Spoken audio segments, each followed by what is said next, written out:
Saint of the day of August 27 is Saint Monica. Saint Monica, 331 to 387, that exemplary model of bride and mother, powerfully reminds us of the meaning of our life down here, the conquest of eternal salvation, towards which she guided her loved ones with immeasurable love. She was in fact instrumental in the conversion of both her husband and her most famous son, Saint Augustine. To her merits belong, as I believe, all that I am living, the already converted Augustine would say of her in one of his dialogical works, Happiness, in which his mother herself intervenes several times speaking of God. But it is in the most famous writing of the Bishop of Hippo, the Confessions, that one can read the most beautiful portrait of the saint, interspersed with her son's long and troubled search for truth. Monica was born into a Christian family, and as a young woman she married Patricius, a pagan from Tagaste, present-day Souk Ahras, in Algeria, who was affectionate but irascible.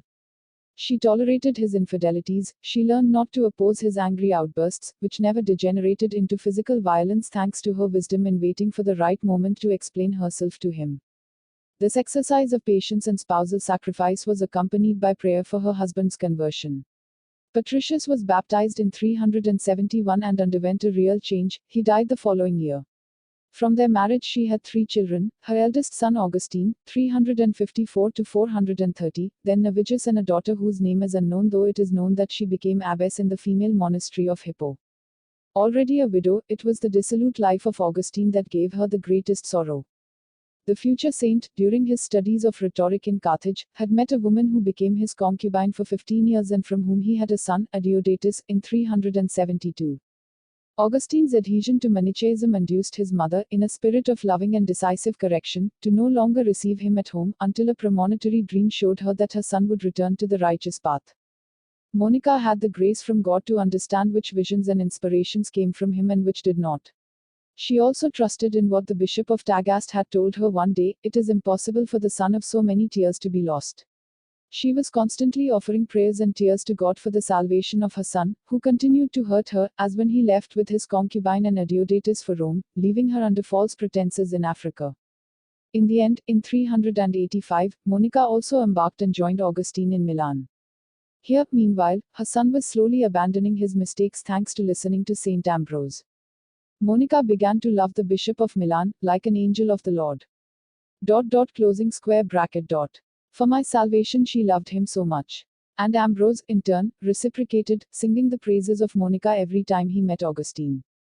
The latter still had a few more falls into carnal pleasures and some uncertainty, but with Ambrose's help, reading the words of Saint Paul, and his mother's continuous prayers, he finally welcomed grace. On 25 April 387, during the Easter Vigil, Augustine was baptized by Ambrose, together with his friend Alypius, saint, and his son Adeodatus.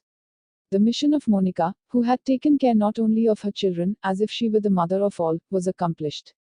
Just a few months later, in Ostia, after some conversations about heavenly goods, she said to Augustine, "Son, as far as I am concerned, nothing attracts me anymore in this life.